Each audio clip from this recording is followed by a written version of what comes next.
మీలో ఎంతమందికి టోక్యో అంటే ఇష్టం? 'మనీ హెయిస్ట్' సీరీస్‌లో మరొక ఇంపార్టెంట్ క్యారెక్టర్ వచ్చేసి టోక్యో. టోక్యో లాంటి క్యారెక్టర్‌ని చాలా మంది హేట్ చేస్తారు. కానీ ఇలాంటి క్యారెక్టర్స్ నుంచి కూడా మనం కొన్ని విలువైన పాఠాలని నేర్చుకోవచ్చు. సో ఈ వీడియోని మిస్ అవ్వకుండా కంప్లీట్‌గా చూడండి. మీరు తప్పకుండా ఏదో ఒకటి రిలేట్ అవుతారు అండ్ నేర్చుకుంటారు కూడా. ఒకవేళ ఈ సీరీస్‌లోని మొదటి వీడియోని గనక మీరు మిస్ అయితే ముందు వెళ్ళి ఆ వీడియోని తప్పకుండా చూడండి. టోక్యో క్యారెక్టర్‌లో మనం కొన్ని మంచి క్వాలిటీస్ నేర్చుకోవచ్చు. మరియు ఎలాంటి క్వాలిటీస్ మనల్ని మంచికి చేస్తాయి అనేది కూడా నేర్చుకోవచ్చు. టోక్యో నిర్లక్ష్యంగా ఉంటుంది మరియు ఆమె సాధారణంగా ఆలోచించే ముందు ప్రవర్తిస్తుంది. ఇది కొన్నిసార్లు ఆమెని పశ్చాత్తాపానికి గురి చేసింది. ఆమె రియోతో తన రిలేషన్షిప్ వల్ల హెయిస్ట్ కి సంబంధించిన ప్రణాళికను డిఫికల్ట్ చేసింది. ఆమె తన సహనాన్ని త్వరగా కోల్పోతుంది. ఇంకా తన ఎమోషన్స్ ని నియంత్రించుకోలేకపోతుంది మరియు వాటిని తీవ్రంగా వ్యక్తపరుస్తుంది. అంటే ఓవర్ ఎమోషనల్ అన్నమాట, ఓవర్ రియాక్ట్ అయిపోవడం. బట్ ఇదే టోక్యోలో కొన్ని పాజిటివ్ క్వాలిటీస్ కూడా ఉన్నాయి. అవి ఏంటనేది ఇప్పుడు చూద్దాం. ఫస్ట్ వచ్చేసి ప్యాషన్ అండ్ డిటర్మినేషన్. టోక్యో తన నమ్మకాలపై చాలా ఇష్టం చూపుతుంది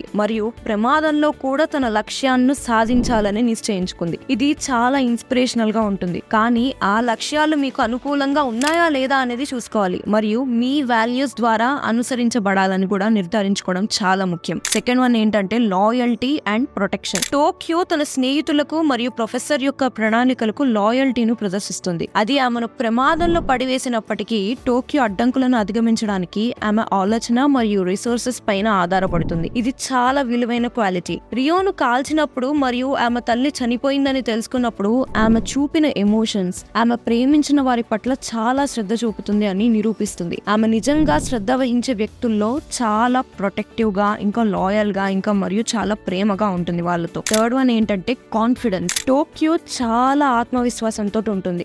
కొన్ని సార్లు అది టీమ్ మెంబర్స్ అండ్ హెయిస్ట్ ని కూడా కాపాడింది. టోక్యోలోని కొన్ని నెగిటివ్ క్వాలిటీస్ ఏంటో కూడా చూద్దాం. సో దట్ ఆ నెగిటివ్ క్వాలిటీస్ అనేవి తనను ఎలా ఇంపాక్ట్ చేశాయి అండ్ అలా మనం ఉండకుండా ఉండాలి అంటే ఇలా చేయాలనేది చూద్దాం. ఫస్ట్ నెగిటివ్ ఏంటి అంటే ఇంపల్సివ్ అండ్ రెక్లెస్నెస్. టోక్యో యొక్క హఠాత్తు ఇంకా మరియు నిర్లక్ష్య స్వభావం తరచుగా ఆమెను నెగిటివ్ పరిమాణాలతో కూడిన నిర్ణయాలు తీసుకునేలాగా చేస్తుంది. అంటే తను ప్రతిదానికి ఓవర్ రియాక్ట్ అవ్వడం వల్ల కొన్నిసార్లు తెలియకుండానే బ్యాడ్ డిసిషన్స్ తీసేసుకొని అన్వాంటెడ్ కాన్సిక్వెన్సెస్ ని ఫేస్ చేసేలాగా అవుతుంది తనకి. సో ప్రొఫెసర్ చెకప్ కాల్ కి స్పందించినప్పుడు ఆమె మొదట ఆందోళన చెందింది మరియు వెంటనే తీవ్ర చర్యలు తీసుకోవడం ప్రారంభించింది. ఆమె అలాంటి సిచ్యువేషన్స్ లో తనకి అనుకూలంగా లేకపోయినా తనకి నచ్చినట్లు ప్రవర్తించింది. తన లక్ష్యాన్ని సాధించడానికి తను అనుసరించే దారి ఏంటి అనేది కూడా చూసుకోలేదు. లక్ష్యాన్ని సాధించడానికి ఇలా అస్సలు చేయకూడదు. ఏంటి అంటే after all watts more human than the fight for survival అని టోక్యో ఆ సిచ్యువేషన్ లో ఉంటుంది. కానీ సర్వైవల్ కోసం ఏది పడితే అది చేస్తే మీరు సర్వైవ్ అయితే మీరు హ్యాపీగా బ్రతకగలరా? అది ఎలా అచీవ్ చేసాం అన్న దాన్ని కూడా, ఆ దారిని కూడా మనం చెక్ చేసుకోవాలి. హ్యాపీగా బ్రతకడానికి సర్వైవ్ అవ్వాలి, కానీ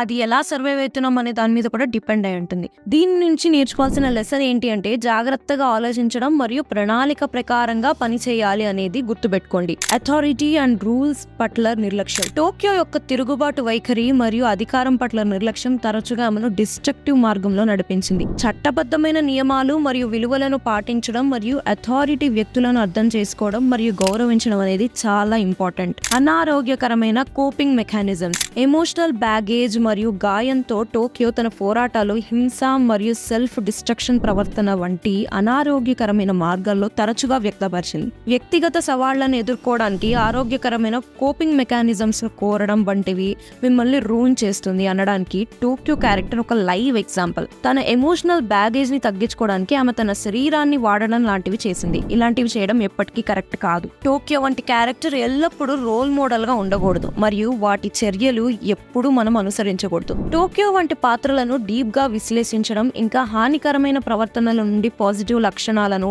లెసన్స్ వేరు చేయడం మరియు రెండిటి గురించి విలువైన పాఠాలను నేర్చుకోవడం చాలా అవసరం. తాను ఎలాంటిదైనా కూడా తనని ప్రేమించే వాళ్ళు ఉన్నారు. తాను కూడా తనని ప్రేమించే వారి కోసం మారడానికి ప్రయత్నించింది, కానీ తను చనిపోతుంది. తాను ఎన్ని తప్పులు చేసినా కూడా తాను చనిపోయినప్పుడు తన టీమ్మేట్స్ అందరూ బాధపడతారు. ఎన్ని డిఫరెన్సెస్ ఉన్నా కూడా ఫ్యామిలీ ఈజ్ ఫ్యామిలీ అని మనకి తెలియజేస్తుంది తన క్యారెక్టర్. వాళ్ళందరూ నిజమైన ఫ్యామిలీ కాదు, కానీ ఆ హెయిస్ట్ వాళ్ళందరినీ ఒక ఫ్యామిలీ లాగానే చేసింది. కల్పిత మరియు నిజ జీవిత పాత్రల తప్పుల నుంచి నేర్చుకుంటూ ఎల్లప్పుడూ విలువలను ఎంచుకోవడానికి మరియు లక్ష్యాలను కరెక్ట్ వేలో మరియు రెస్పాన్సిబుల్ గా కొనసాగించడానికి ప్రయత్నించండి. ఈ వీడియో గనక మీకు నచ్చినట్లయితే లైక్, షేర్ అండ్ సబ్స్క్రైబ్. అలానే మీరు టోక్యో క్యారెక్టర్ నుంచి నేర్చుకున్న మరిన్ని లెసన్స్ ఏమైనా ఉండి అవి గనక మేము మిస్ చేసినట్లయితే కమెంట్స్ లో మాతో షేర్ చేసుకోండి. నెక్స్ట్ వీడియోలో మనం బెర్లిన్ క్యారెక్టర్ నుంచి ఏం నేర్చుకోవచ్చు అనే దాని గురించి మాట్లాడుకుందాం. So stay tune for more updates and videos. ఈ వీడియోకి ఇంతే ఫ్రెండ్స్. అంటిల్ ద నెక్స్ట్ వీడియోలో కలుసుకుందాం. అంతవరకు సెలవు. నమస్తే.